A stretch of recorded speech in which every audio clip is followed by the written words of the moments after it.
अस्सलामुअलैकुम viewers, welcome to all of you on my YouTube channel Crick Chat. Viewers, video का आगाज़ करेंगे historic moment of the day से, और वो था ऋषभ पंत का 100। ऋषभ पंत ने 100 बनाकर अपने आप को उस लिस्ट में शामिल कर लिया है जिसमें इससे पहले सिर्फ एक ही प्लेयर शामिल था, और वो थे एंडी फ्लावर जिम्बाब्वे के। उन्होंने साउथ अफ्रीका के अगेंस्ट दोनों इनिंग्स में 100 बनाने की जो है वो रिकॉर्ड अपने पास रखा हुआ था। ऋषभ पंत एक दूसरे ऐसे विकेट कीपर बने हैं जिन्होंने एक ही टेस्ट मैच की दोनों इनिंग्सों में 100 बना दिए हैं। तो ये बड़ा हिस्टोरिक मोमेंट था ऋषभ पंत के लिए। और अगर टेस्ट मैच की बात की जाए तो टेस्ट मैच भी बड़ा हिस्टोरिक चल रहा है, जिस तरीके से सिचुएशन डेवलप हो रही है। कल जब डे क्लोज हुआ था तो 90 फॉर 2 थे इंडिया के, और आज जब इंडिया बैटिंग करने के लिए आया, अर्ली ऑन विकेट गिरी, लेकिन उसके बाद जिस तरीके की बैटिंग की ऋषभ पंत ने, और केएल राहुल जितनी तारीफ कीजिए कम है। 137 बनाए उन्होंने, 118 ऋषभ पंत ने बनाए।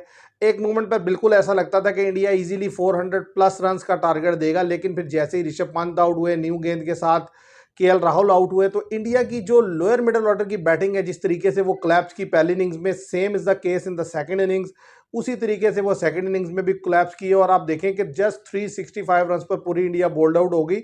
अदरवाइज 320 330 तक उनके 3 या 4 विकेट्स डाउन थी। तो ये इंडिया के लिए एक कंसर्न है, इंडिया को उसके ऊपर सोचना पड़ेगा। लेकिन अगर देखें हम in the contest of the match, अगर हम देखें कि जो रन्स इंडिया अब तक जहां तक पहुंच चुका है, क्या वो इतना है कि इंडिया जो है वो इंग्लैंड को गिरा पाएगा, तो इसमें कोई शक नहीं कि ये रन्स इतना ज़रूर है कि 60% मुझे लगता है कि इंडिया जो है वो उसके चांसेस हैं इस टेस्ट मैच को जीतने के लिए। क्योंकि लास्ट डे का जो गेम प्ले है उसमें ज़ाहिर है रविंद्र जडेजा का रोल बड़ा इंपॉर्टेंट होगा, जसप्रीत बुमराह का रोल बड़ा इंपॉर्टेंट होगा। और इंग्लैंड ने आकर जस्ट 21 रन बनाए 6 ओवर्स में। इंडिया के लिए पॉजिटिव, इंग्लैंड के लिए पॉजिटिव ये था कि उन्होंने 6 ओवर्स खेले, 21 रन बनाए, और उन्होंने कोई विकेट थ्रो नहीं की। अब कल के दिन में जब मैच होगा तो देखा जाएगा कि 90 ओवर्स होने हैं, वो तो डेफिनेटली होंगे अगर बारिश नहीं होती, बैड लाइट नहीं होती। और इसके अलावा जो पूरे मैच में जो ओवर्स आए हुए हैं उसमें से जो एम्पायर्स हैं वो क्या डिसाइड करते हैं, क्या 95 ओवर बोल्ड आउट होते हैं या 98 ओवर्स मिलते हैं। तो इंग्लैंड को 95 या 90 ओवर्स में 350 रन्स बनाने होंगे। और इंग्लैंड की अगर पास्ट क्रिकेट को देखा जाए, उसको मद्देनज़र रखा जाए, तो जो अप्रोच उनकी रही है उसको देखकर आप कह सकते हैं कि ये मैच इवनली पॉइज्ड है, और इसके तीनों रिजल्ट पॉसिबल हैं। यानी कि ड्रॉ भी हो सकता है, इंग्लैंड भी जीत सकता है, इंडिया भी जीत सकता है। ड्रॉ के चांसेस मैं बहुत ही कम समझता हूँ, वो सिर्फ इसी सिचुएशन में कि अगर बारिश हो जाए या बैड लाइट हो जाए, इस सिचुएशन में मैं समझता हूँ कि ड्रॉ होने के चांसेस हैं। अदरवाइज इंग्लैंड फुल फ्लैज जाएगा जीतने के लिए। हाँ, अगर वो उनकी ज़्यादा विकेट्स गिर गई तो शायद वो उसको ड्रॉ करने की तरफ जाएं, लेकिन जिस तरीके से भी आकर उन्होंने स्टार्ट लिया है, अब कल जब मॉर्निंग में फर्स्ट सेशन खेलेगा इंग्लैंड, वो बड़ा इंपॉर्टेंट होगा दोनों टीम्स के लिए। अगर इंग्लैंड अपनी विकेट्स इन हैंड रखता है तो डेफिनेटली वो चेस के लिए जाएगा, और अगर इंडिया जो है विकेट्स निकाल लेता है पहले सेशन में, तो डेफिनेटली इंडिया के चांसेस 60 से 80% हो जाएंगे मैच जीतने के लिए। अब देखना यह है कि कौन सी टीम बेहतर प्लानिंग और बेहतर स्ट्रेटजी के साथ आती है। और देखें, इंडिया के पास उसकी स्ट्रेंथ मैं समझता हूँ जो है उसकी बॉलिंग है, लेकिन जिस तरीके से बैटिंग खेली है दोनों इनिंग्सों में, स्पेशली जो टॉप ऑर्डर के बैटर्स खेले हैं, वो एक्सीलेंट बैटिंग डिस्प्ले था। लोअर मिडिल ऑर्डर को आप कह सकते हैं कि उन्होंने उस तरीके से परफॉर्म नहीं किया जिस तरीके से उन्हें करना चाहिए था या उनसे एक्सपेक्ट किया जा रहा था। लेकिन ऊपर के जो टॉप ऑर्डर के 4-5 बल्लेबाज हैं, उन्होंने ज़बरदस्त खेला। आप देखें कि इंडिया इस टेस्ट मैच में, इंडिया के 5 प्लेयर्स ने 100 बनाए, यानी कि 5 प्लेयर्स से मुराद 5 100 बने, जिसमें 2 तो ऋषभ पंत ने बनाए, केएल राहुल ने बनाया, ठीक है। इसी तरह पहली इनिंग में एक शुभमान गिल ने बनाया, तो जायसवाल ने बनाया। अब जो मैच जिस जगह खड़ा है, अगर आप इंग्लैंड की पहली इनिंग्स को देखें तो इंग्लैंड 90 ओवर्स में ऑलमोस्ट 400 रन बना चुका था। तो उसको देखते हुए हम ये कह सकते हैं कि इस मैच में 90 ओवर्स में 350 रन बनाने के लिए इंग्लैंड जो है फुल फ्लैज जाएगा। सिर्फ वो एक ही सूरत है कि अगर उनकी अर्ली ऑन विकेट्स गिर जाती हैं तो वो थोड़ा जो है प्रॉब्लम में आएंगे, और तब जाके जो है वो शायद रोकने की तरफ जाएं। लेकिन मुझे नहीं लगता वो यानी कि 5 विकेट से पहले पहले जो है वो रोकने की तरफ जाएंगे। उनकी स्ट्रैटेजी, उनका माइंडसेट ये है कि वो मैच जीतने के लिए जाएंगे, और इंडिया के पास उसी में अपॉर्चुनिटी रहेगी। और इंडिया के की बॉलर जसप्रीत बुमराह और रविंद्र जडेजा होंगे कल के दिन में, लेकिन प्रसिद्ध कृष्णा और उनके साथ साथ शार्दुल ठाकुर और सिराज, सबको मिलकर अपना एक रोल प्ले करना होगा अगर उन्होंने ये टेस्ट मैच जीतना है।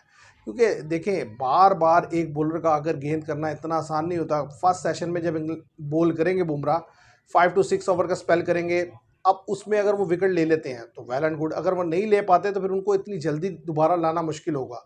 तो ऐसी सिचुएशन में दूसरे बॉलर्स को भी क्लिक करना होगा।